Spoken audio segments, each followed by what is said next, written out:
Alrighty, I almost had my first mistake. The boss wants me to record this, and of course I just want to get into it and totally forgot that. So Neil Bohr, you guys are probably familiar with him from high school science. He was a physicist. He was part of the crew that brought us the image of the atom before they could even see what it looked like.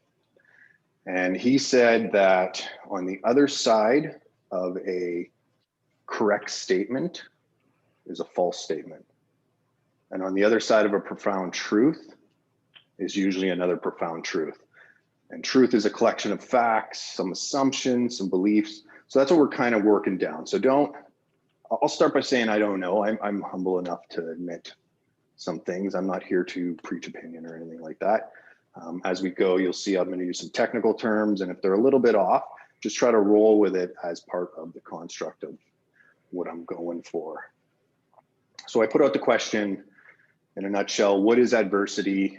And more specifically, what is adversity in terms of growth? What was the Buddha talking about when he was talking about suffering? Why do we suffer? Why is all life suffering?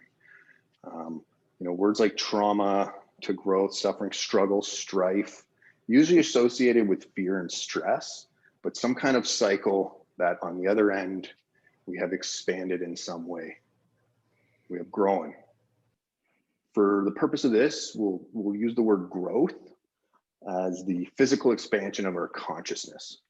And consciousness scientifically is usually used to be like a self-awareness litmus. I am aware, I can make my own movements and such like that. We'll stretch it a bit, and we're going to go with that awareness, your awareness in your environment and how you and that environment interact, whether it's other people, through this quantum soup of life. And the more we get aware, the more we reach that oneness. So in a gist, the transformation of human suffering, the transformation of human awareness through suffering. So we want to expand our consciousness. And I love reading about Buddhist philosophy. I love reading things in the Bible that have to do with strife leading to growth. Anywhere I can find it, I love it, but I've kind of attached to this concept of post-traumatic growth. The other side of the coin of a maybe not a full stress disorder, but at least post-traumatic stress. I'm going to screen share this right off the Special Forces Experience website. I'll move you guys a little aside, and I'm just going to read the definition because they said it a little bit better than I certainly could. While I'm reading, have a look at the bullet points: personal strength, fulfilling relationships, stuff like that. I know a lot of you guys have seen this and you already subscribe to it. So post-traumatic growth is defined as the experience of individuals whose development, at least in some areas, has surpassed what was present before the struggle with crisis arose. The individual has not only survived, but has experienced changes that are viewed as important and that go beyond the status quo, TNC. So Tedeschi and Calhoun, a couple of psychologists and probably a couple other majors came up with this. They've observed a lot of things and then studied a lot of people, and they found that these difficult moments can lead to this growth. Individuals have described profound changes in their view of relationships, how they view themselves, and their philosophy on life. All that to me is saying that they are expanding their consciousness. And I'm going to go to the board and start mapping this out.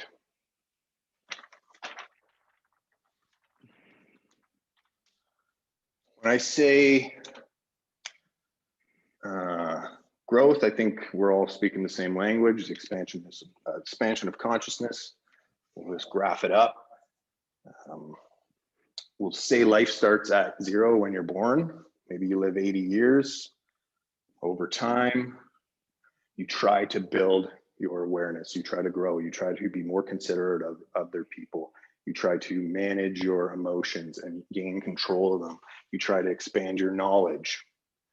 A man by the name of Dr. Hawkins, not wheelchair Hawkins, another doctor, using applied kinesiology, was able to score people's level of consciousness. And he attached it to words like way down low, apathy, shame, guilt, anger, fear-based emotions and states of minds. Once we get up around the top, I'm not going to write them in, but things like enlightenment, joy, hope, compassion, patience. And we know that some people will live their whole lives and they won't evolve. According to Maslow, something like 1 in 1,000 will self-actualize. And when you self-actualize, you hit around this point. So you don't even climb up to the levels of Jesus and Buddha and Kuan Yin and other ascended masters. So the whole point here is over our lives is to expand that consciousness on this growth curve using post-traumatic growth. Post-traumatic growth. As I mentioned, the other side of PTSD. Now, PTSD, if you have it, because I know some of the guys who checked in here are diagnosed with this, it doesn't mean that you can't climb this. It doesn't mean you're weak, anything like that. I know you guys don't need bailouts like that. But something, I believe, by the way, I'm going to say that this is part of Jeff Depatie's theories, that something has happened that you're either physically, mentally, psychology, spiritually unable to incorporate that into your experience of reality. And I'll get into that and we'll dissect it and we'll see what happens from there. What I'll do here is I'll start adding a few tools, reframing. What I would like to do is reframe. So no matter which one of these, they're all post, right? Which implies that there was a during, whether it was a very fast moment, a disaster or something, or an extended period of time that added anxieties and stress and deconstructed your brain, which also implies that there's a pre, a during, and a post. And some of these tools that they're not here, but they'll get there, lay out some stuff for pre, during, post, but really all the time. First one's reframe. Post-traumatic growth, simple one. Let's call it post-experiential growth. Experience has not really a negative or a positive connotation with it. From our childhood on, you may have developed a bad taste for the word experience, but most of us have not developed that bad taste for experience. Where trauma, well, it's trauma, right? Even suffering or strife, it just puts this taste in your mouth that sets off probably some of your threat reactions. So a simple reframe, I'm going to dance in and out of calling it post-experiential growth, post-traumatic stress disorders. But this one here, post-experiential growth, simple little tool, reframes. People take this one for granted, turn every crisis into an opportunity. You need to approach this full-heartedly. Words make up the neurological map of our reality. And even though there's a lot of subsystems that run that aren't words per se, they're physiological functions, psychological functions, how we interpret and reincorporate that into our world is through words. To make a little bit of sense, I'm going to show you a diagram and then I'm going to erase it real quick and then we're going to discover some other stuff. So experience, in a day you have tons of experiences. Generally an experience is something that's outside of your comfort zone, but what we're talking about here is something that activates your threat reward system, which is deep down in our impulses and our emotions. We're going to focus mostly on the threat side. Our reward systems can lead us astray, think white sugar, things of that nature, but we're going to work on threat. So you have a sensory input that drives your attention. This sensory input can be inner or caused by your environment. Us humans are gifted with this awareness, and with that awareness, we also get to inject stress and joy just from working within our mind. You all know what I'm talking about there. And then our environment, obviously, we're soaking up signals like crazy. Sensory input, attention, it moves us into what we're going to call a survival pattern. Yes, survival pattern can mean fight, flight, freeze, right down there, way at the impulse level.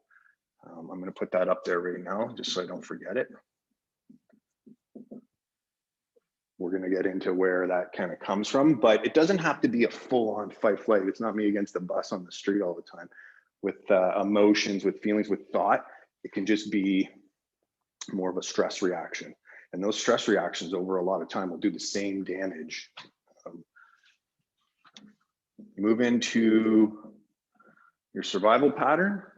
It starts to work on your attention. Your attention starts to shape your perception, your experience of reality. That starts to infiltrate on your beliefs, values, your goals, and what you honor. Survival pattern is okay if you move out of it, reshape yourself, grow, or stay the status quo if that's where it belongs. But what happens is people get trapped down in here. They think of, you're about to give a presentation. For the week leading up to it, you're probably a little bit stressed, you're worried about it. It comes with the potential for rewards, but it's also a threat because it could fuck it up. People could, you know, socially isolate me, blah, blah, blah, blah, blah. I don't need to get into all that. But this is the pattern that we want to create a healthy relationship with. So I'll throw a doodle up here. Please bear with me. I am not an artiste. Any guesses as to what this is? It's your brain. It's a lateral bisection of the brain. I have had the privilege of dissecting 2 brains on cadavers. One was for treatment and how it links in medically to the body. And the other one was for how to kill human beings properly with bullets and bombs and stuff like that. Less flavorful. We'll start down here. Some of the players to achieve this and avoid the other side of it, the brainstem, kind of your impulse zone, if you will. That's why I got it up there. Up here we have, and this is ish areas, right? You have your medulla oblongata. You have your reticulated formation. More specifically, your reticulated activating system. There'll be some semantical terms that we can go through, but this is where I deem your attention is. Some people call it in the prefrontal cortex. I'll get into that, but this is your attention. This is the part that filters what comes into your body through your senses. I'm gonna go back to the laptop.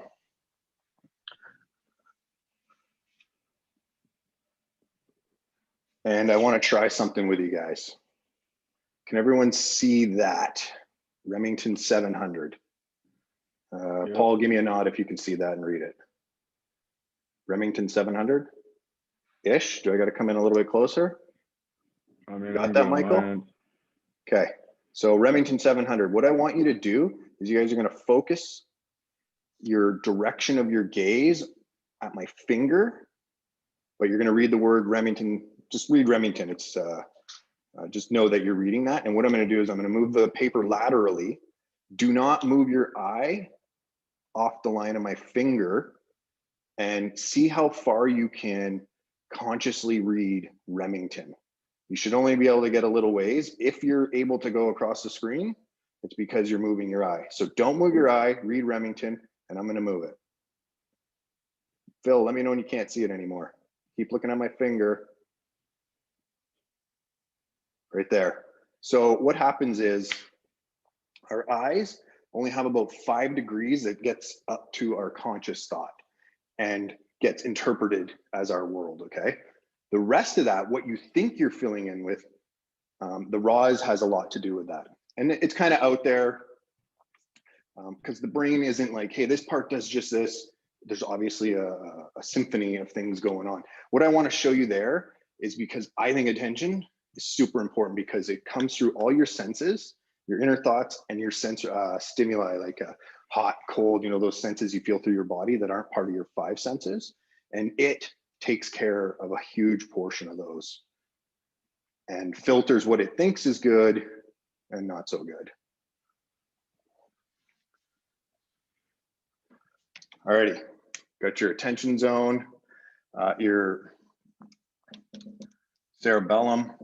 The reason I think that part's important when it comes to cycling through a growth cycle important is if it's damaged or misused or not getting what it needs, sometimes our body in certain spaces, it doesn't interpret it as well. So it kind of leaves us at a little behind the 8 ball. Your cerebrum, the very thing that makes us very human, rational, logical thought. It obviously has a whole bunch of different areas that do different things, that interprets things for us, makes sense of our world. Left and right hemispheres seem to have a little bit of saying what goes on where. And obviously that piece of meat wraps around here and comes down kind of here and has the temporal lobes and things like that. As I mentioned, the prefrontal cortex area, I'm going to call it focus. So lots of people use the word attention at the prefrontal cortex, but I think focus is a little bit better, or one in other fields, conscientiousness. Conscientiousness. All right, you're not here because I know how to spell. That's your ability to goal set and move towards those goals without being distracted by the other things around you as your impulses are flying up your everywhere. Another important player, basal ganglia. Basal ganglia, only animals, mammals that are born with a placenta have that. It does some things that help out the prefrontal cortex. It has some basic executive functions. So as I mentioned up here, focus, conscientiousness, those are part of executive functions, and they play in and out, but it does help take care of that. It also helps with some emotional regulation. The reason that's important is as impulses and then emotions are flooding up and down our brain and we're in a stressful situation, if that's not firing right, then we can have some issues. The corpus callosum, it's important because it communicates the left and the right side. And as we've already noted, certain things get made sense of on the left side, certain things get made sense of on the right side. And if that thing's not working, then we can have issues. And the reason it's important is because you could go in and sit down with an MD or something and eventually discover you have post-traumatic stress, not even full-blown post-traumatic stress disorder, but almost any one of these could lead to certain symptoms. And then the idea is to focus the right arrow at the problem. And then for us, more conversationally, just so we can start giving some names to a few things. This here's the thalamus. The thalamus, pretty important guy. So as our fight or flight, our threat response sparks up, it'll send up to the amygdala. The amygdala will split, goes thalamus, and then to the more reactionary forces. The thalamus eventually gets it up here to check for answers. So, you know, oh fuck, it's a bus, it's gonna hit me. Oh no, it's just Bob. You know, you've searched through that that information, you recognize it, it's not a threat. The hypothalamus.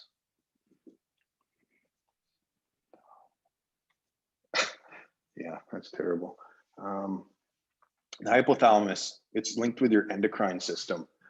So if it goes firing wrong, or because of threat responses, it goes in hyperactive mode, it can really start draining you, start lowering your cortisol, well, spiking it, but then eventually draining you, and that's not ideal. Everyone's favorite, the amygdala. You don't really need to beat that one to death. It's a player in what's going on. Here's a big one though, hippocampus. Hippocampus. If we're in our survival pattern, the hippocampus is a great storage for short-term memory, but it can end up storing things there longer. And that can be an issue because then we don't get into our more executive function thoughts. So if they're damaged, if they're not filled with the right nutrients, obviously can lead to some bad stuff. What I really want to put in here though is this is kind of when I talk impulses, I talk down in this zone. That's what I'm kind of referring to, even though, you know, it's a whole system and really your brain is your body and there's different senses coming from everywhere, but that's what I'm kind of talking about. Here, we'll go up to the basal ganglia. That's where I'll call it emotions, a bigger set of tools in the toolbox beyond just fight, flight, freeze. And then the last one, thought there. The reason these are important is because, as I mentioned, we need to make sense of this. We need to express all of these properly, and we need to regulate them. If I have an impulse to eat and I don't listen to it, I'm gonna get hungry. If I'm angry and I don't listen to it, it's my body telling me there's something wrong. I'm feeling vulnerable, I'm angry. Obviously, anger can come from damage to the left temporal lobe. It can come to threat responses. But as you're trying to calculate down what it is, your thoughts, if you just let your thoughts, we've all had days where our thoughts just go wild and they can kind of run away with us. They can stress us out. They can tire. The expression part is where we bring it out into the world to feed it back into ourselves, to adapt it into that map, that experience of reality, to grow. All right. Now that you guys are all going to remember that, we'll go back to sensory input. Remember, it can come from a couple places. Your attention sends it to where it's got to go. This time, we're going into survival pattern because we're not really focusing on reward pattern. And here's where some of the issues can start to happen. Now, I put honor, beliefs, values, goals in that bubble. They're different and some of them transcend more areas, but you'll see what I'm talking about. So we've moved into patterns. An event in our timeline of either our day or our life has happened. And usually we brought stuff from childhood. We probably have brought issues from our DNA, our ancestral wounding, issues of our brain that may not be working as good. So think if I'm not able to metabolize B vitamins, I won't get the energy I need to do certain things. That can show up as certain behaviors. Timeline of the day, you have events, they're kind of sparking you up. They're a little bit out of the ordinary. You get cut off and then something goes wrong at work and it's kind of the trigger and it moves you into survival pattern. Once you are triggered in threat mode, your attention is going to start vectoring in on the threat. If you stay there long enough, that's when you start getting into the post-traumatic stress zone. You should move into, your body is designed to move in and out of that pattern pretty fluidly, and it's a great tool in the toolbox. It has literally got us here. Problem is once it's activated too much, then what happens is, okay, now we're not in full-on disaster mode, but the stress is still there. Remember I mentioned the hippocampus? Now it's starting to shape our perception, our lower memory functions. It's putting a lens on our day. Anyone who knows, when you are in rage mode, that's all you see is rage. You don't see the beauty. You stop seeing the beauty because your perception is being shifted. If that happens long enough, it'll start to shape your beliefs, your values. It'll change your goals. It'll actually start shutting down parts of your brain, as in, this is all, I think, pretty heavy prefrontal cortex stuff, but of course it goes through the whole thing. And what we want to do is we want to be able to interrupt and manipulate these for a healthy life, because the brain creates behavior. Really, it's the body. Behavior creates the brain, creates a feedback loop on itself. And then the brain is like, okay, well, I'm in threat mode all the time. I'm going to start adapting to threat mode. I'm going to keep using the tools that are keeping these threats out. And they can be perceived, they can be real. Usually what happened is we haven't incorporated it into our reality just yet. So the next thing, another little tool that you use before, after, and during an experience, we'll call it, is an attention audit. So your attention's obviously running here, but let's just say it's running here. Here we want to learn how to interrupt it. Here we want to help it filter. So what I like to do is an attention audit. Think life goals. Not so much I want to climb a mountain or I want to make $1 million. Those are good goals, I guess. I meant more the intention. Why do you want to climb that mountain? Why do you want to achieve that money? What are the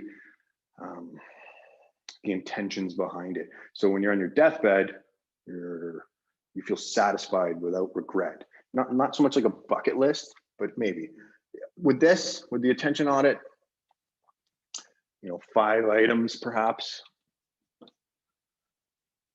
for the life goals. Then do 10-year, 5-year. So for guys who have businesses, think about that. Is 7 years better? Just pick it. It's all ish stuff because we really don't know what the hell is going to happen in 10 years. 1 year, 1 month, 1 week, day to day. As you move down, get more and more and more specific. This one here, take a couple days and really go through your life. When you wake up, what are the sensory inputs I'm getting? As I navigate my day, what's in my house? What am I reading? What am I looking at? Picture everything as like a television screen, and what is it feeding me? What information is it telling me? Think of this guy. I call this thing here the threat reward machine. It's your best friend and it's your worst friend, isn't it? Look at your backdrop or background. Look at the apps you're using. What is hijacking that attention? Because I can tell you right now that most things on that want your attention without your well-being in mind. So you start listening out, you get really thorough everywhere, your kids, everything. Not everything wants your attention for a negative reason, but you want to decide, where am I going to put it? Down here in the impulse, reticulated activating system zone, the emotional zone, the bandwidth is massive there. But the bandwidth up higher is limited. So as it's moving through that, you want it to just be good stuff that's moving up and helping shape your perception. So a very thorough attention audit. Like I said, life, maybe 5 points for this.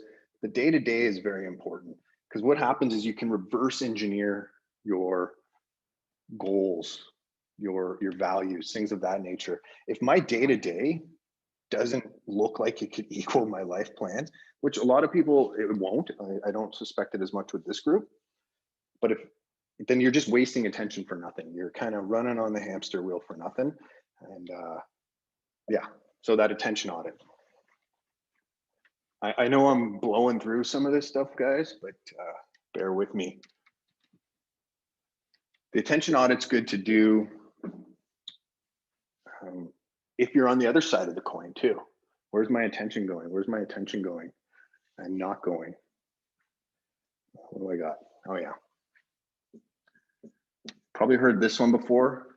Implementation intentions.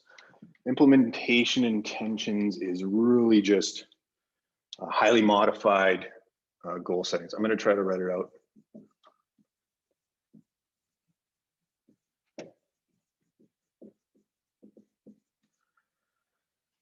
It's a series of if, then, when, then statements. If I want this, I need to do this. Think of, in this case, you want a raise at work or something like that. You say to yourself, if I want the raise, well, I got to ask my boss. Okay. How do I ask my boss? I can email him. I can do this. I can do this. The idea is to fill in between you and the goal as much as possible, with much plans already made out, because this will help feed back into the inevitability of the situation.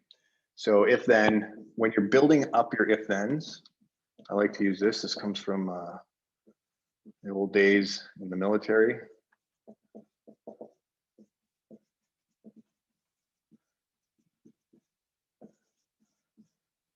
Aaron, you probably remember these. So constraints.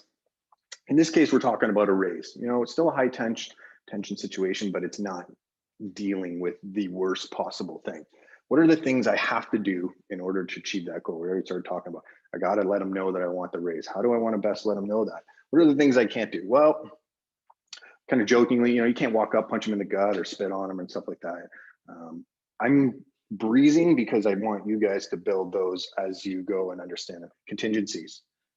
So I'm X, I want to do Y to equal Z.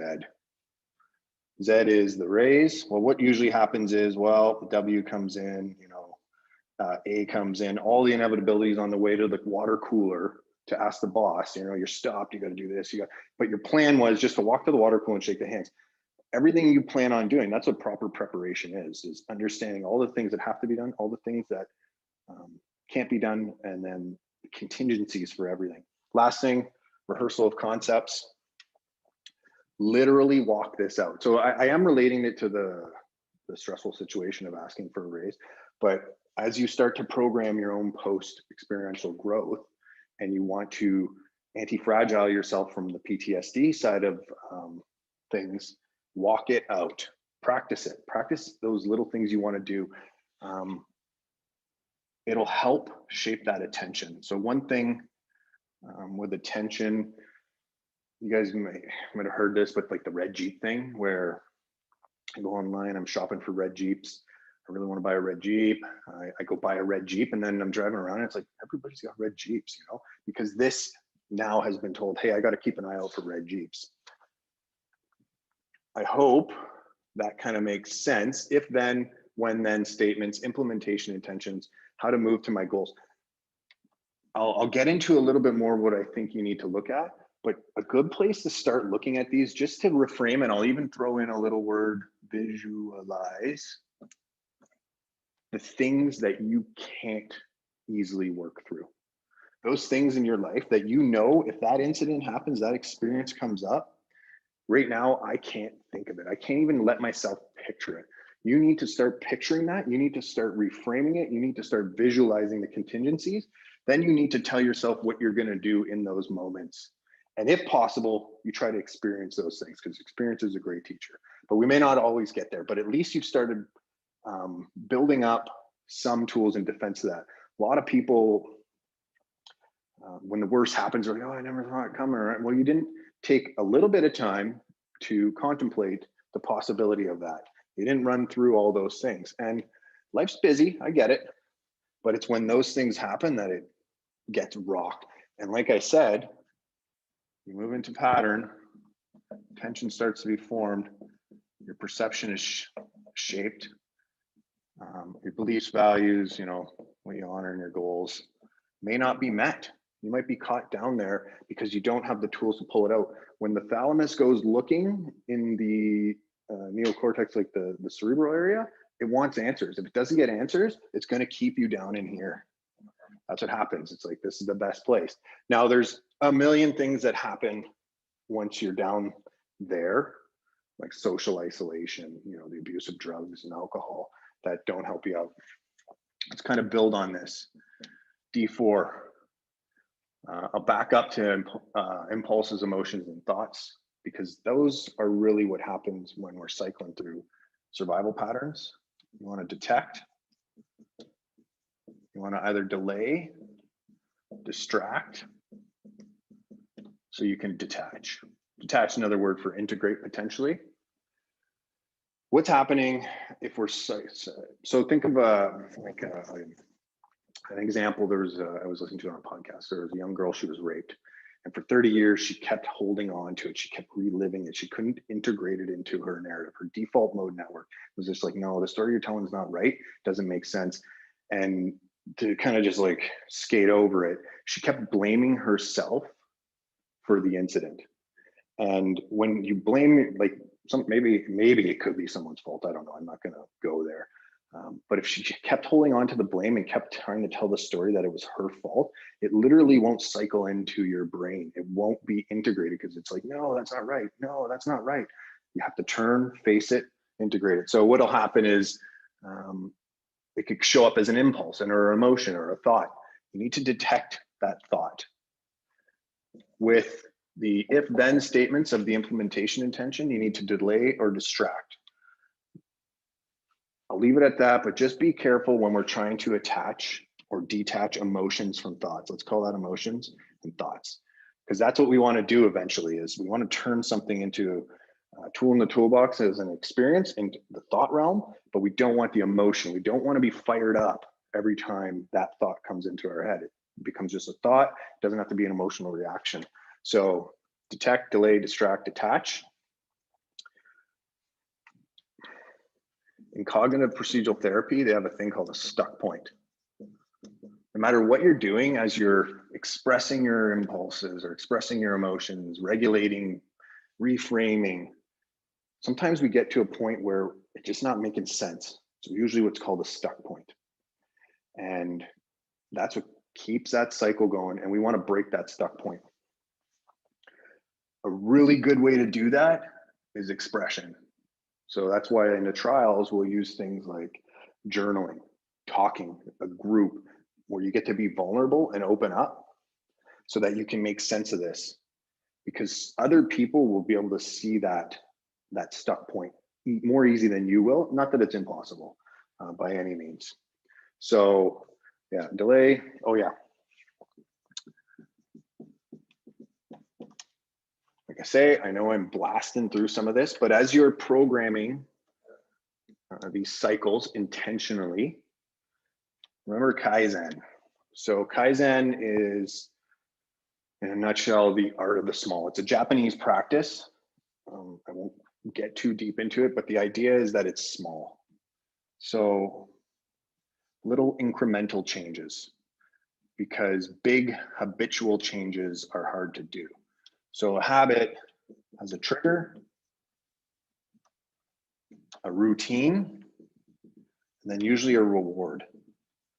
And the problem is those can be negative. People can get addicted to anger. They get that reward from anger. So what you want to start doing through your attention audit, seeing where my attention is going, I'm starting to program where I want to move through my growth cycles, or when I'm in survival pattern, I want to start slowly triggering moving myself out of that. We can use Kaizen to move slowly. Let's just say, yeah, you're fighting lots with your wife. More than normal, or normal arguments and all that, but you're like, man, I'm being really reactive, and she's really being reactive. There's a million things going on in your timeline of life. You have childhood issues, everything's going wrong, and we're fighting all the time. You calm down a little bit and you step back and like, I don't want to be fighting with my wife all the time. The complete 180 is a big task. And in fact, because you really don't know how to do the 180, because you would do it if you could, you start small increments. Okay, well, I'm going to detect, say, I'm going to detect the impulse. And you can use this for habits like eating sugar, drinking, all that. I'm going to detect the impulse. And you do that for a while. Do it for a little while. Be gentle on yourself. Don't shame yourself. Next time, I'm going to delay it a bit. Whatever you program with your if-then programming, you start to inject there. So now I'm still fighting with the wife, but I'm like, oh, okay, I can see that I'm getting triggered. I can start feeling the symptoms of me being triggered. And then you can start to, distract or whatever you want to move, but just do it little bits at a time, because habitual change can take a while, and you want to be gentle on yourself. So the art of Kaizen, little changes as you move. Stuck points, if then implementations. Remember, what we're looking at doing is when the obstacle comes up, we want to turn it into post-experiential growth, because there's kind of two ways it can happen to you. One, it's thrown on your lap, you have no choice. Two, you can navigate it yourself. Men are, well, I can relate to men better, but that's why we're like, hey, we have to go climb this mountain. This is why I have to go do this struggle. If I go do that, I can find deeper awareness. I can be more whole, healthier. And the more you do those kinds of things, the more anti-fragile you can be, because you don't want to move into survival pattern and then it get a hold of you. Start shaping your perception, changing those long-term things that you want to achieve. I guess I'll quickly touch on this. Just we talked about values, goals, and all that. And the way I see it, goals, those are the short-term things we want to do.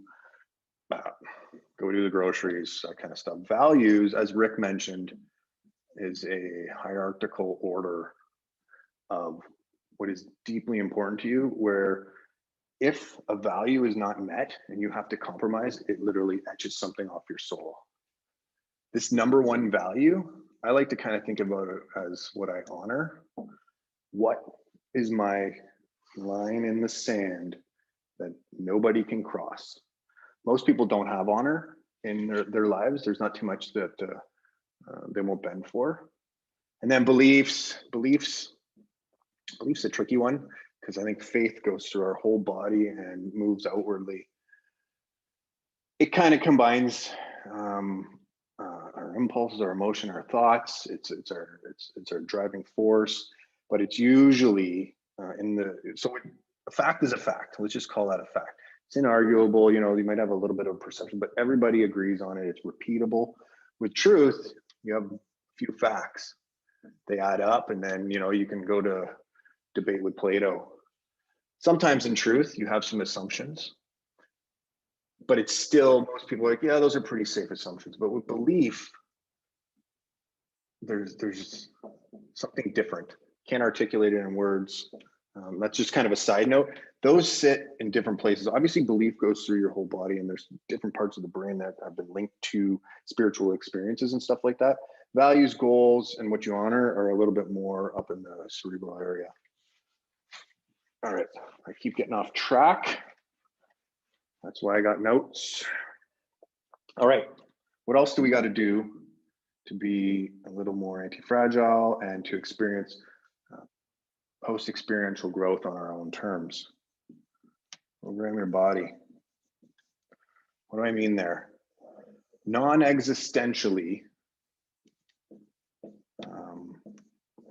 that's a pretty big prime directive. Maintain homeostasis, potentially pass on my seed. Now, like I said, that's not our reason for being, but it's very important. So when we program our body, we want to program it to survive and thrive.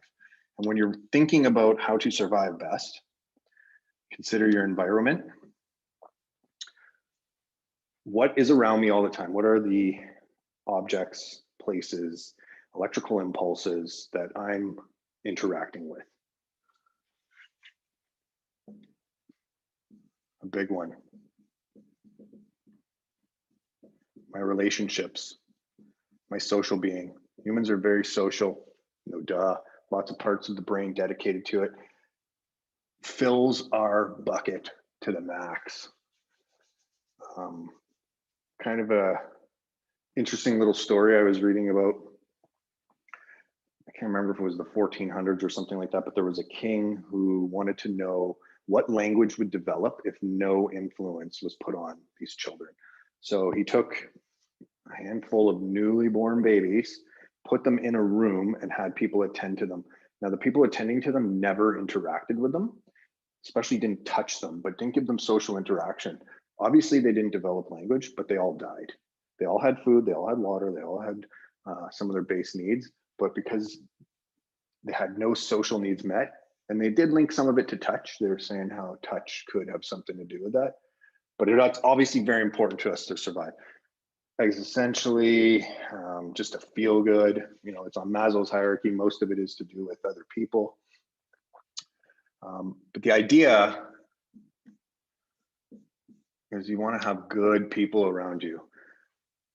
We're all heroes in our own story, as Rick likes to say, but sometimes we need to be the supporting character of others. But then there's other times that other people are just energy vampires. They will draw you down till the end of time. They are stuck in some survival pattern, probably developed from childhood, that they can't get out of. Now, I'm not saying turn your back on people, but you want people who help you survive and thrive. The big one, kind of a fun one, but your physiology. I'm going to lump some stuff in there that may not perfectly fit, but movement. Our bodies are made to move. They're made to sweat. They're made to perform. Sleep and rest. This is truly overlooked, and a lot of people are like, yeah, sleep and rest. Deep sleep and REM. If you are not getting REM sleep, I can promise you something is out of alignment. I was reading a study, and I'll be honest, these are ish numbers, but they're pretty close.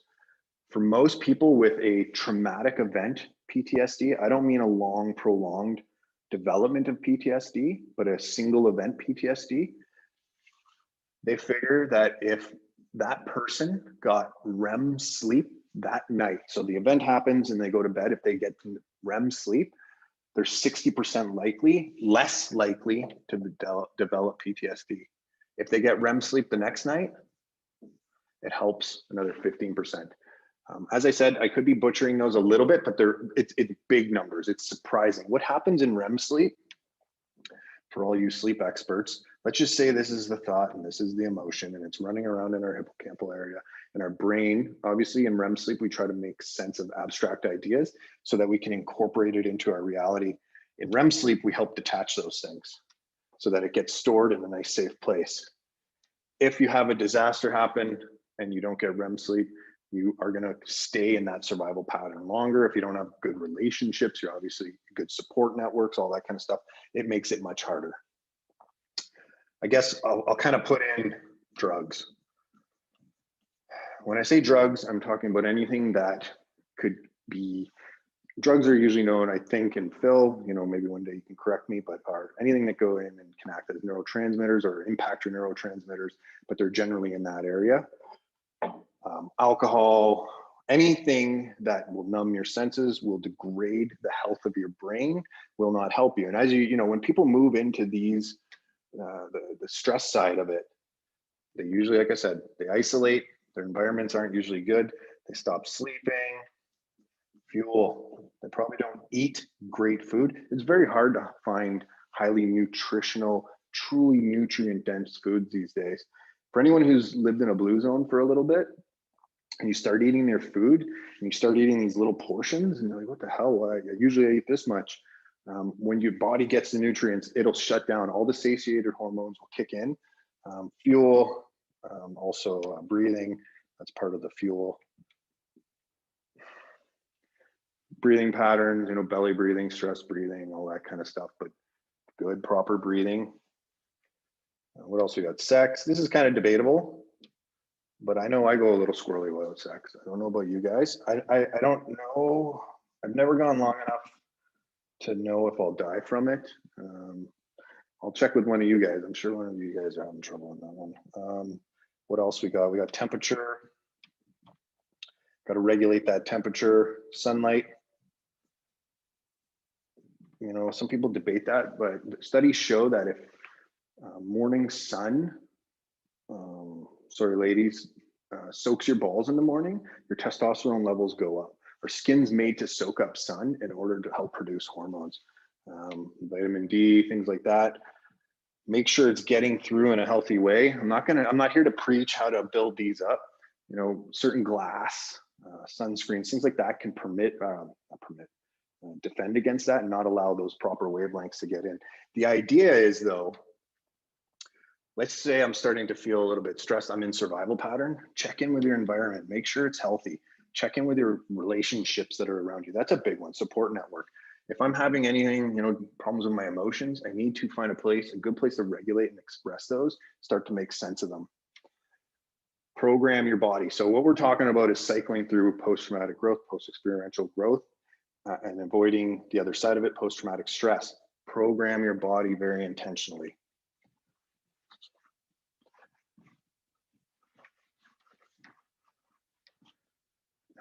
Oh yeah, kind of falling into the goal setting, but you'll see where I'm going. Program your year. Now we're starting to get into like, oh yeah, hey, you know what? My attention is being hijacked and it is impacting me because no matter what you say, it has to go up through, up to your upper centers. So it does have an impact on you. It could be little micro expressions. If sorry about this, Jess, but if Jess gives me just a little bit of a face twinge that's saying like, yeah, that's not so good, it deeply resonates with me. It's not like a big one, but if I'm in a bit of a pattern, if I'm not eating right, I'm not sleeping right, I'm highly triggerable. Maybe I've been in a stress for a while, I'm in a bit of a funk. Program that year. Kind of playing around a little bit with this. We'll call it fear and love. I kind of have a theory that, you know, there's a few rules of the universe, push and pull, gravity, so on, and then there's balance. And those have evolved over time and created things, created minerals, created life, you know, the whole, whatever, not Carl Rogers, but laid it out real nice. I think fear and love are kind of the ultimate expression of that. Love is a very embracing, bring it in emotion, where fear is push it out. That's how it's normally watched, right? It's or felt. It's a caution emotion, but I think they're both healthy, and when in balance, they're good. You know, if you're looking at your next year, take a look at death, loss, disaster. You know, all those things that really you don't want to face. But with all behavior, make sure you're really doing the other stuff, the habits you really enjoy, the hobbies you enjoy, being around the people you enjoy, and start feeling things of, well, it's joy, compassion, patience, all those things that we talked about on the higher consciousness. Because if you're just focusing on these, obviously you're not going to feel these. And the reason you do this, the reason you dive in depths, and Rick touched on it, is as I cycle through life, the deeper I can fight these things, the more I can love. And the deeper I go onto these sides, because I've worked on all these things, I've been there, I've made my body anti-fragile, I have good relationships, I know how to work on things, I know how to visualize through problems, you'll have hope.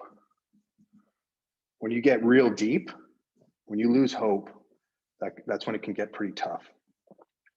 I'm not going to really take a guess where hope comes from, but I think some of it's your upper cerebral functions. Another little story, I guess, about hope and the power of our forebrain and our new human brain. I was reading a study. Can't remember if the guy got into an accident or if he had a tumor on his brainstem.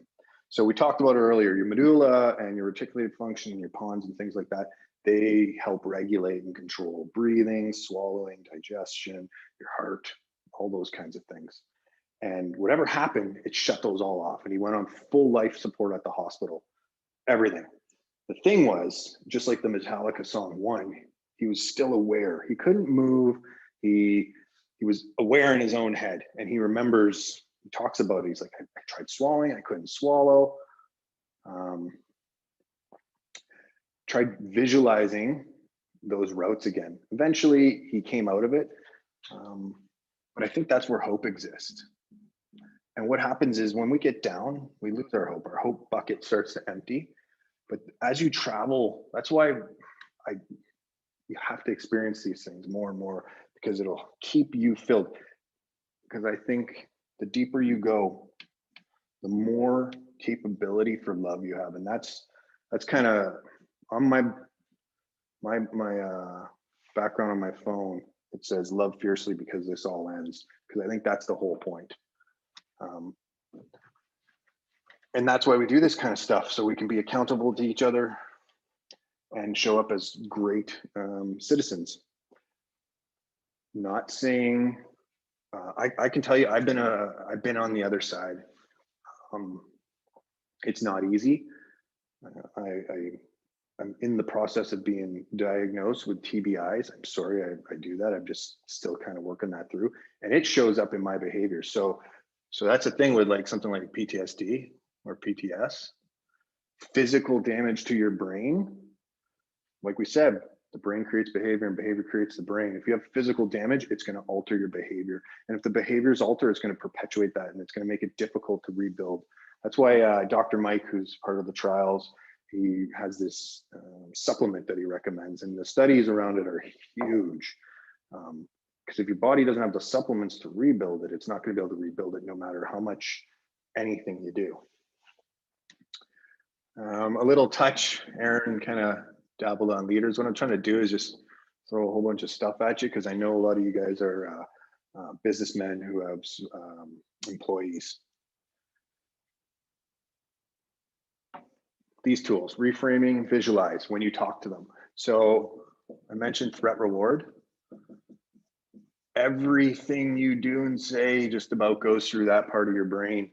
So if you approach someone and you say, hey, I need you to take over the world, or something massive, what happens is a threat response happens, because he doesn't have the experience in his higher functions. So now he's stressed, You know, his impulses might get up over a while. You know, he's got a project that's delayed, or not delayed, but it's over a long time. He's really getting emotional. He might start drinking. That'll start pushing it down.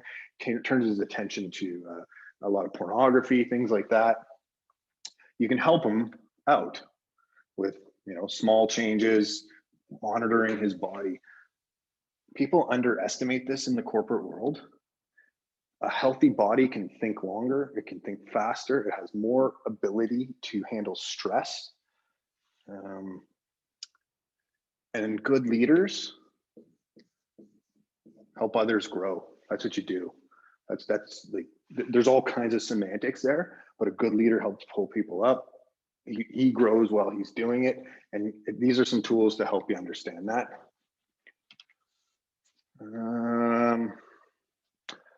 I debated on this one time. I think when people start doing these attention audits and really see where their focus goes, because a lot of people feel really busy, but aren't really getting lots done. Their lives are not chugging along fully.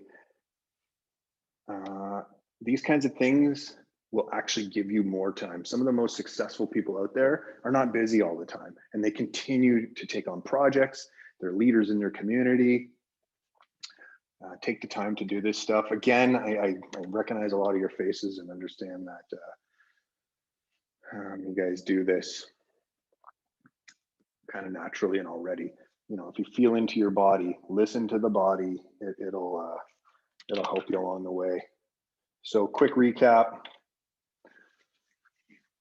Why I like the concept of post-experiential growth. It's an intentional way to develop my consciousness over time. Now, you're not always up. Sometimes you're down. That's the way it goes. But when you're down and you have more tools to deal with it to help pull you back out. But also when you're down there in a deep rest, you can navigate it a little bit more gracefully. And that's what these tools give you, is more grace under those pressures. The idea is to start cycling through those survival patterns, those reward patterns, building up your own strong habits so that we can get people up here. The SFE, self-transcendence for everybody. Transcendence is up here, it's not down here.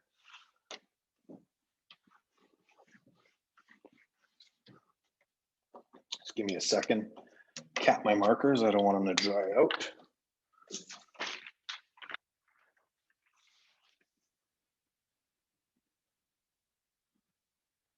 Alrighty.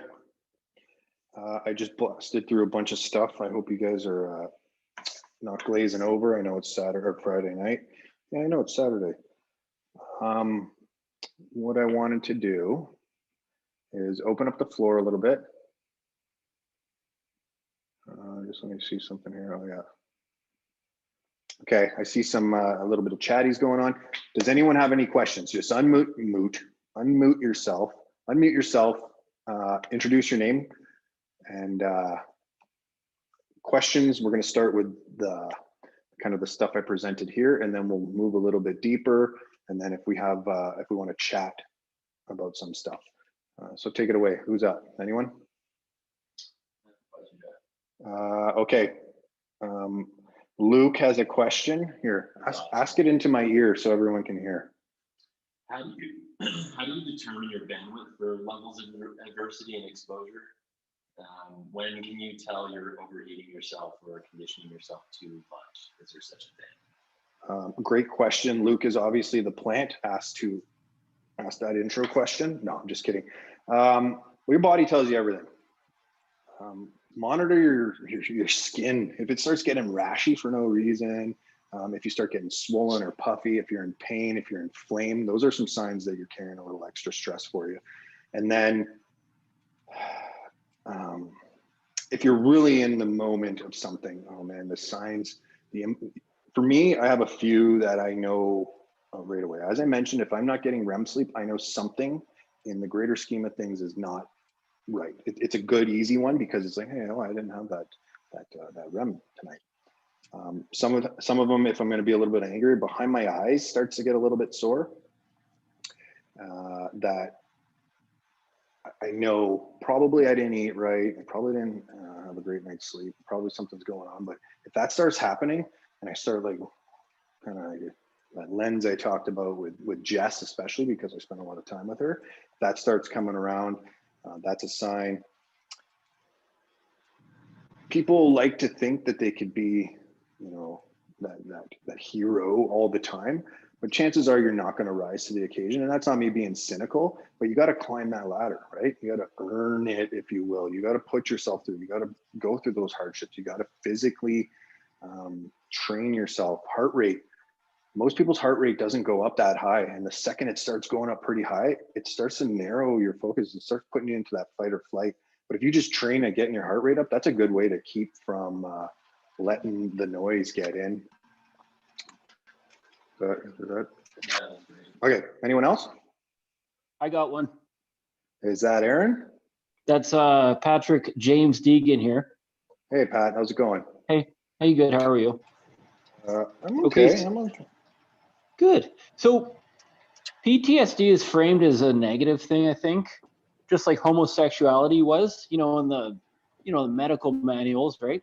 I've kind of thought as like PTSD is almost like a behavioral adaptation, going back to grade 7 math here.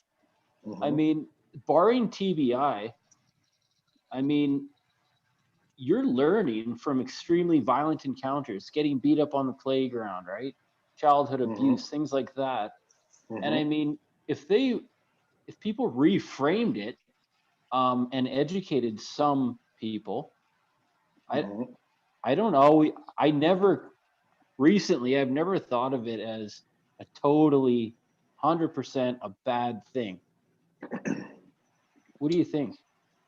Well, you remember when they thought the appendix didn't do anything? And then it turns out, oh yeah, it stores bacteria. For most human adaptations have a fucking reason. I'm not going to pretend to be a PTSD expert. In fact, there's a fellow on here, Aaron Dale. Aaron, if you can hear me, I may defer this even to you just to bring you into the fold, but I'm going to take a crack at this. One, education, yes. People with PTSD they're not broken, they're not dangerous. They can be, they're usually more dangerous to themselves than anyone else. Education, that's the whole point of what I'm talking about.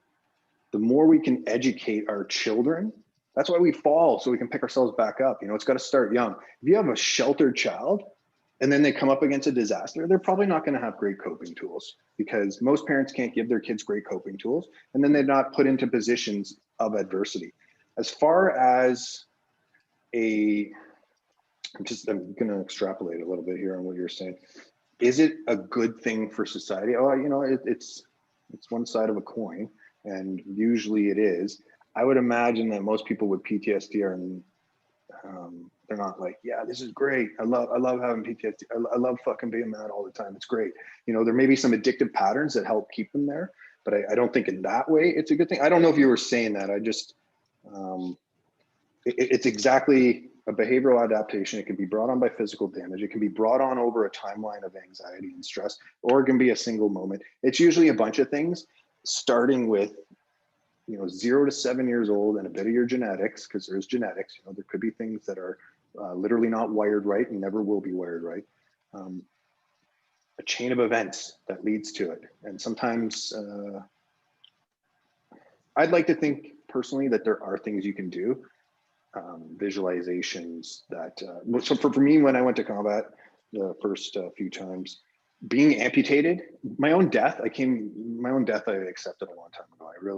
I'm not like, hey, I don't give a shit, but I've accepted the concept of me returning to the earth, and the Akasha, and whatever you want to call it, God, that return to consciousness. But the thought of getting an amputation, the vanity part of it took me a long time to cope with. And it was once I realized, I was like, well, missing an arm is better than being dead. At least I can keep going. And it was weird because I could easily conceptualize one that actually was worse than the other. And it just took me a while to get there. Another one was my mom's death. Was a hard one for me I don't know what it was.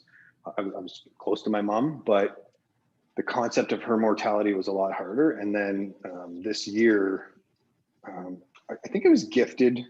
I think her family was gifted with a really odd opportunity with COVID. So she had cancer and she was going through chemo. and it wasn't taking. So she had like zero blood. Her blood counts were terrible. No red blood cells, no platelets. They were amazed she was alive. Her blood transfusions stopped taking. And for those guys who know that, once the blood transfusions aren't taking anymore, they're almost, nothing's 100%, but they're most likely not going to start being taken again. So she was faced with a choice. Because of COVID, we couldn't go to the hospital, and she was like, I didn't live 73 years to die alone. You know what I mean? I wanted to be with my family and stuff like that. So she did, in Canada, we call it medically assisted intentional death. So we got to know the time and place my mom was going to die.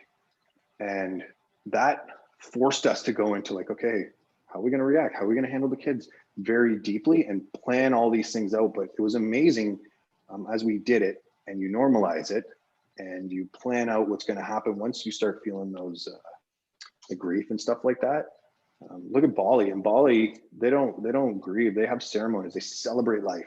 They don't mourn the dead. They celebrate life. Not that it's, you know, nothing against feeling sad. So that gave me my what was probably one of the last things where I was like, could I handle that?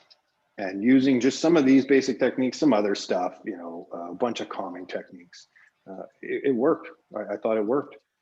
The trick is catching these things, because the stress sides of the PTG is very insidious, and it can happen over years. Anyways, Aaron, Dale, can you hear me?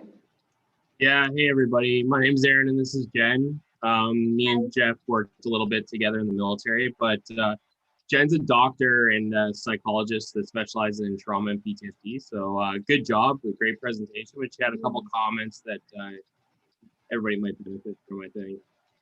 All right, Jen, go gentle on me. It was super. Seriously, I really appreciate it. I was just, the only thing that really kind of took in my mind is the anti-fragile kind of mindset that maybe you guys have like the anti-fragile kind of said that twice, or I think I said it twice. And I was thinking, because this is what I have a lot of military, I have a lot of veterans, and this mindset is hard. When you face a difficulty, of course you face it. I love to give them the example of a rock. Oh, Jen, can you speak a little closer to your mic, please? I don't know if I'm the only one, but it's I'm having a little trouble hearing you. Can you hear me now? Yeah. Okay. So it's like a rock. A rock is not breakable, but it cannot go through everything. Like water is vulnerable and flexible and can go through everything. And it's like the vulnerability, I don't know what it means. It's nice that. Oh, that's from the I Ching, based on Taoism, the water. Oh, there you go. So I just wonder, when you talk about anti-fragile, how does it go with vulnerability and, you know, flexibility to go through stuff, being human and having shortcomings and stuff like that, and problems. Oh, okay. So I think you agree there's things you can do to help when stress goes through the roof. And yeah, you know, there's events, there's things you can manipulate there. So let me just, anti-fragile to me is programming your system for when it comes up to it. It doesn't mean you're fragile if something breaks. You're just, it's a bit of a mindset. As far as vulnerability goes, I think you have to be vulnerable. Yeah. I think in order to do those emotional expressions, to really find the truth, because a lot of people with PTSD have things, and you know this, so maybe I'm preaching to the choir, but I'm putting it out there for the guys, have things like survivor guilt. Yes. Where I could have did this, and it's like they're trying to incorporate that in, and that's not, they're not potentially being vulnerable and saying, you know what, there was nothing I could do. Sometimes they don't face things. I guess that I'm a little confused, because if you're not anti-fragile, I don't think you're vulnerable. I think vulnerability is a lost thing in men, and they don't do it enough. If that makes sense to you. Not that it wouldn't make sense, but is that kind of answering what you're asking me? Maybe it's in the way I'm figuring anti-fragile means super tough, right? Tough. No. Anyone who's worked with me closely, knows, well, some people here have, met me at the process, and that's an image that's completely different. But anyone, if you ask my wife, or I'm the first to be, I said love is the most important thing. And in love, you have to be vulnerable to fully embrace and discover it. Yeah, you have to cry. You have to open up. Putting up a wall is the opposite of that vulnerability. And I think that's dangerous. I think to help make yourself more robust, you have to do that. And as far as flexibility goes, like the physiological stuff, all that, I think you have to flex it. Someone was telling me that in nature, the strongest plants go through hardship. They're tropisms. The more they're blowing to one side, the stronger they are. They may not make the best fruits, but they're more solid plants. Jeff, this is Jess. Could I add on to that a bit? Yeah.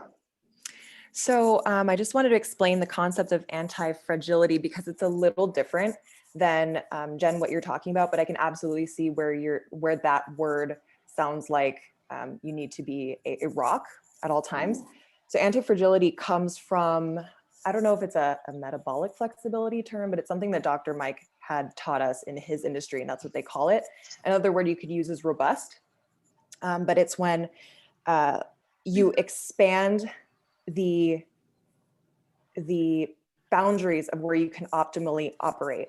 And so a couple of functions of anti-fragility would be like breath work. If you practice breath work and like practice having very little breath in very stressful situations, or breathing a lot and stressing yourself in situations, you can expand your optimal operation with different levels of oxygen and CO2. And so that's making you more anti-fragile. So it's more of a concept of physiology.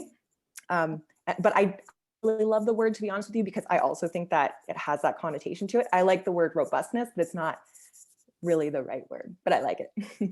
Yeah, because the opposite isn't fragile. Resiliency. Yes, Resiliency, exactly. yeah. Thank you. No problem. Anyone else? No? Hey, Jeff. Okay, who am I talking to? Rick, sorry. Hey, buddy, how's it going? Good. Hey, so also to outside of physiology, anti-fragile was a concept that a writer named Nassim Taleb came up with. And so he said the idea was that, you can push a cup off of a counter, and if it falls, it either breaks or it doesn't. Humans are the only thing that go through that and then become more, he used the term anti-fragile. We actually get stronger through being exposed to being bent. So outside of the physiology, there's also Nassim Taleb is the author, if you're interested in the way that he cuts that kind of word apart as well. So I'm gonna jump in there, Rick. Thanks for doing that. I don't differentiate psychology and physiology because they are pretty much the same thing. It's a beautiful construct, but if you break it down to the quantum level of what's going on, physiology and psychology are really the same thing. For psychology, we're just trying to observe that behavior and then reverse engineer it in. I think I'm being very general and taking it very broad, but just from my mind, they're one and the same, and they're intrinsically linked. And you need to do both. You need to push your psychological boundaries and your physiological boundaries now and then, because if you don't, when the stress comes up, that's when it gets tough. And then there's a million mindfulness practices and things like that that you can do to help if it's a prolonged thing. I by no means, by putting up a brain on the board, am I suggesting that it's simple. It's complex. That's why I wanted to try to touch a bunch of different things, get you thinking about, okay, the body, the brain, what's coming in. How do I handle all those, electromagnetic spectrums and frequencies that are attacking me and not attacking me, are good for me? And how do I move through this complex maze? Yeah, my work is also bringing me to a place where I'm starting to recognize that they're the same thing as well. Anybody else? Hey, Jeff, it's Brad. So give me a second. Who am I talking to? it's Brad. Oh, Brad, how's it going, buddy? Good man, how are you? So I've got a question for you. So for example, if you have like a traumatic event, like something from overseas, like you know, like for my service or whatever, and you get out, and whether you deal or don't deal with it, does it imprint on you the same way, like relative to how you deal with it, imprint on you the same way that like a childhood episode would? Like it gets, because my experience was that if something came up down the road, like for example, you know, when I had to move to Vancouver from Montreal, my kids were there, all of a sudden I started having these, you know, those experiences again. And, you know, it got fucked up because my kids were in them. And it was like, you know, something that happened overseas. Mm-hmm. And then, you know, with the cancer thing, all of a sudden that thing started firing up again. Like, it was like, it just kept like hitting a button. You know what I mean? Yeah. So is it something you're just basically like how you deal with it is relative to how you're stuck with it for the rest of your life, or? Okay. So I'm gonna just like, I want to make a couple caveats. I'm not a psychologist. I'm not a doctor. I'm a guy who didn't even graduate high school. So you got to bear with me a bit here. No, dude, more from like what you're talking about, the brain. No. I'm going to take a swing at it, Brad, because I like to take swings at and I do have some thoughts. That's why, as you do some of the tools that I laid out here, you have to unlock. So some people like Jess or Rick's wife, Dee, they work in the shadow work realm. And that's where those childhood patterns and wounds have imprinted on yourself and show up in ill behaviors that are very hard to unlock because they're not always obvious. So we bring that from childhood, and yeah, certain things can start melding together. Something interesting that happened to me, Rick mentioned combat breathing the other day. When, what was it? Before I went overseas to Afghanistan, I would do Lieutenant Grossman's box breathing.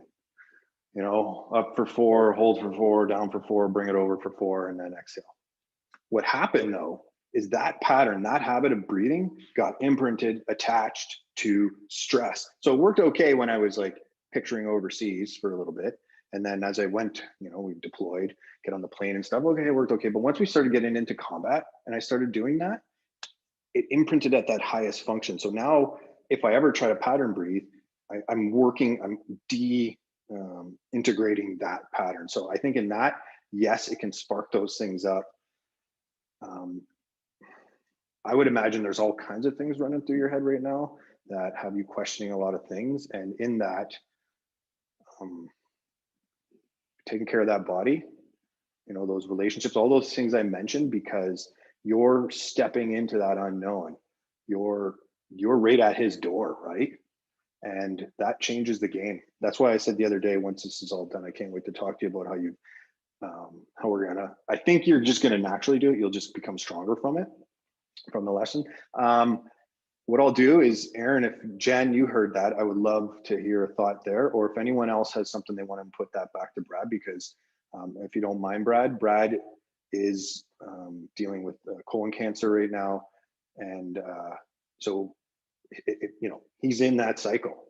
I don't know, to me, you just don't turn that off. Doesn't matter how much meditation you do, you should do some meditation to help calm those impulses and all that. Do all the tools you can, Brad, so that when you come out of it, you're in a good position to reintegrate those thoughts. Jen, did you have a thought on that? Because it'd be awesome to hear. I agree 100% with what you said. It's really important.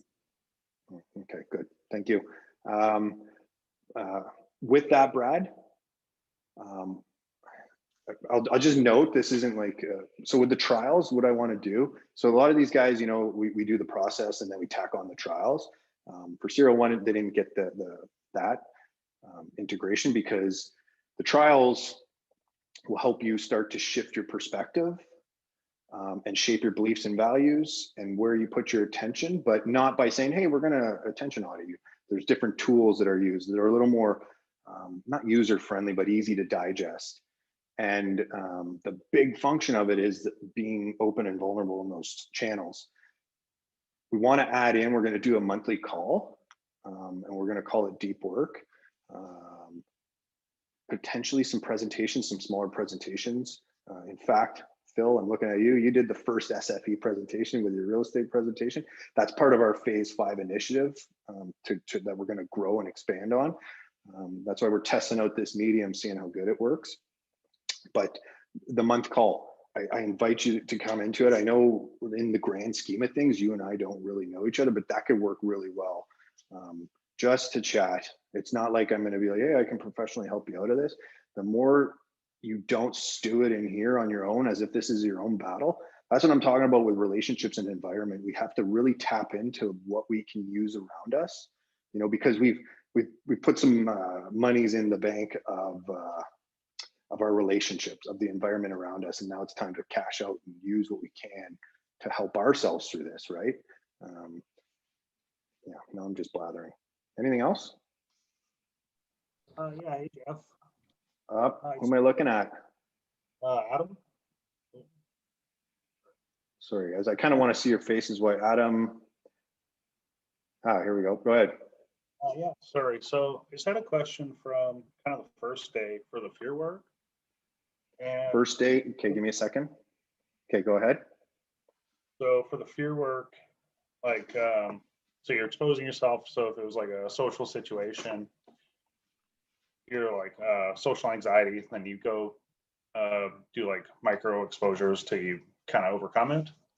How do you apply that to something a little less like kind of like a fear of like failure? Like how do you like put yourself out there with smaller risks and like exposed to failure? Like, yeah, I guess failure. So let me just make sure you're asking the right question. If my fear is failure, how can I put myself exposed, help myself tools to work through it, mindfulness techniques, breathing techniques. Lateral movement seems to be really a good one that is kind of coming online, because the more you feel out of control, the more you want to feel control, and so it has a calming function. Okay. Fear of failure as a whole. Rick, you touch on this, don't you, man? Because the thing with me, Adam, is I'm terrible example guy. So even though, like with the process, the way I architect it is to put people up against a bunch of these situations. Like when it comes to fear of failure, Yeah. Okay, go ahead. I'm just gonna say one thing, then I'm gonna get you to jump in, Rick. Sometimes you got to push into it, and then a good way to look at it here. I'm just gonna switch the board. Please hold your thought, Rick, because I know you deal with a little bit of more of this, but something that could help as a little bit of a roadmap brought up. So we have unconscious. How does it go, Jess? Unconscious. Oh yeah, unconscious incompetence. Unconscious incompetence. Then we have conscious incompetence. Give me a second to describe them, okay, guys? Just pretend like that says incompetence. Then we have conscious competence. No, not yet. Competence. And then we have unconscious competence. Usually here, unconscious incompetence, we don't know what we don't know. Then we start to realize, holy fuck, I don't know things. And the more we deep dive, the more it becomes obvious. And then I think it starts to spark that up. Conscious competence. Now we're like, okay, I've been navigating this for a little while. You know, I have some competency in this. And then unconscious competence is when you can dive into flow. It's built into your skill set. And the only reason I mention this, because it's not specific to that, but once those kinds of things, fear of failure, start coming up, you're usually in this zone. You're starting to be there. And sometimes it's nice to be able to picture the zone you're in, right? To be like, oh, okay, if I keep going, I can get into this zone. Rick, yeah, please take it away. I was just going to actually ask if you could kind of restate the question, what you're looking for out of this. Yeah, sorry. So how do you apply fear work to failure? To applying it to like social settings is kind of like easy, or if it was like a fear of heights, you just go run up the ladder each day and eventually get used to it. So I would say that a fear of failure is something that you might want to approach a little bit differently. Like I think failure needs more of a reframe. At the same time, you still need to like exposure therapy, essentially, like the way that you incrementally increase courage in the face of fears through exposure. And so I think doing that with failure is still a good idea, but actually like failure needs to be reframed, because there's all kinds of toxic messages out there about failure right now. Like I just spoke with Bell Company, and they said the speaker before me said failure is not an option, and they were like, okay, I don't even know how to get there. And so it's like, not only is failure an option, but if you do anything worth a damn ever, you absolutely have to fail. And so it's a reframe, starting to understand that failure is more the tuition you pay to learn something that you actually want to learn in life, while incrementally exposing yourself. Yeah, so I would do something like that. I don't know if that makes sense or answers your question, but No, that makes sense. That sure helps a lot. Yeah, to go with Rick's reframe, Aaron just posted up something. He said failure is feedback. The problem is we have this negative connotation of failure, but it's just like, oh yeah, okay, I've learned something. That's what I'm talking about when you need to realize and reintegrate it into your system. It's not a kick, it's not a punch down. It's that sacrifice, that next stone that I can step on to walk up. And yeah, there is no secret you can take beta blockers and shut all that down, but you just need to have a healthy relationship with fear. Reframe that word, learn to love it. I think it's just as valuable as love. It just feels different, but it in some arguable senses, it got us even here more than love, maybe, so you just get at it, like seriously, man to man, without kind of tiptoeing. If there's something that I'm fucking scared to fail. Yeah, it's a societal thing. In our brain, we have all these us-them programmings, and we want to be part of society, and we don't want to step outside the box of normality. But sometimes you got to fucking just like step out of it and take your time. The implementation intentions is a good way to slowly, okay, where's the long-term goal I want to go to? What is it that I want to achieve? And then reverse engineer and fill in that time. What am I going to do? What happens if this happens? Okay, well, I'm going to smile. I'm going to hoist aboard my new lesson. And then I'm going to take that next step, and I'm going to take that next step. I have a 2-minute anecdote about that if you care. Yeah, I love anecdotes. Yeah, so I was at an executive education program, and there was a panel of millionaires, 7-figure earning businesses on the panel. And so when they got to me, I asked them if they could put their hand up if they had one failed business. It's like Q&A, and everybody raised their hand. And then I was like, okay, 3 failed businesses, everybody. 5 failed businesses, everybody. 7 failed businesses, and then a bunch of hands went down. But so these millionaires they had failed their way to becoming millionaires, essentially, because it was a learning process. And I had a massive fear of failure, or had. So I wouldn't want to say that it's easy to just like, it's easy to talk about a reframe, but not live one out. But I had 2 businesses fail. And what I realized is the fear that I had was actually because that failure threatened the persona that I was wearing for the world. Like that's what it came down to. Because I was petrified to fail, which had driven me to really high places in life. But at the end of the day, to become the person that I actually wanted to be in business, I actually had to lean into those failures and learn from them. So I don't know. I just want to say it's like easier said than done, but it also is possible, and it is necessary if you really want to get somewhere.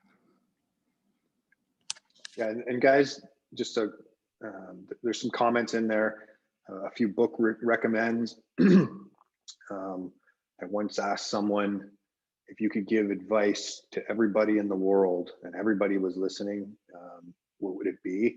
And I was expecting this big giant speech. Phil, you might remember this. And all he said was read. It's a great tool. That's one, if you walk into someone's house, Rick talks about the library, you can tell where their consciousness is. You can tell how elevated they are. You can tell how much they push again by looking at their books and a few other things. So there's some books there. And then Phil, like you said, for you, Adam, what is the worst thing? So I've mentioned this on Rick's call. We have this thing called terror management theory. We are unfortunately blessed with knowing that we're going to fucking die. We know that. We can picture it in all kinds of gruesome ways, but there's this thing called terror management theory where your body's like constantly fighting against that, like trying to avoid feeling that fear and then, bring it into acceptance. So it's always going to be there. The more you lean into it, I don't know if easier is the word, but It's this weird unconscious fear of death. And that's why I just like to be like, oh, I'm going to have these feelings no matter what, getting on this call, fucking exposing who I am, being vulnerable to you guys, talking about stuff and hearing my voice. And the more I do this, the easier it gets. And then when it comes to failure, that's why like things like the trials channel are really good, because there's a lot of dudes in there who have businesses who fucking came up against it and bit the bullet. But then there's also guys who did really well. And then that's where the exchange of ideas, like, hey, well, what if I do this? And then you don't have to fucking learn the hard way all the time. Okay, one last question, if there is one. If not, I'm going to enjoy my Friday night. Anything? Jeff, can I throw one in? It's Michael. Michael, yeah, go ahead, man. How you doing? Yeah, good. How are you? Good. Yeah, I know we're running over a little bit here, so I'll try to ask it quickly. It's kind of a question about the sense of smell. So great talk, like heaps of information, right? So I'm still trying to parse through it, but I think what I've got so far is we've got these tools and proactive practices to try to grow through manufactured opportunities, as well as tools to try to deal with things that were already sitting with us historically, and kind of talk through how that works through the mechanics and the physiology of the brain. You mentioned the reticular activating system, and my understanding is that the sense of smell is the one sense that bypasses all that and goes right to emotions. Yeah. So I guess the question is, if you've got a sense of smell that triggers a traumatic past event you're dealing with, is there a different tool set or a different way to apply it? Well, you got to delam the thought and the emotion, like the emotionality from that thought, no matter what. But yeah, you're absolutely right. Some senses are quicker to be wired in and hold on. A lot of trauma victims scent will fucking trigger things, right? How often are we like, we walk into a room and we smell something and it takes us back home to mom cooking and all that kind of stuff. As far as sense specific, that could be some kind of like exposure therapy for guys who are looking to potentially build some of that robustness. Fucking, I'm not gonna say stick your nose in shit, but maybe, experience some of the things. But the other side of it is you have to rebuild that relationship with that smell and undo that. Because like guys with like full blown PTSD will tell you, it's not like I'm going to do this and I'm going to be fine. I'm going to do this. It's, I got to do this and I got to do this and I got to do this and I got to do this and I got to rebuild habits and I got to do this and I got to do this. And in that, yeah, you want to find the tools to make that smell. Smell is pretty tricky because it fucking holds on deep too. Like it really does. But as far as like specializing in how to fix that smell thing, no, I don't. I think it's a great question. And if anyone else has sensory specific knowledge on how to grab, grow or avoid, please chime in.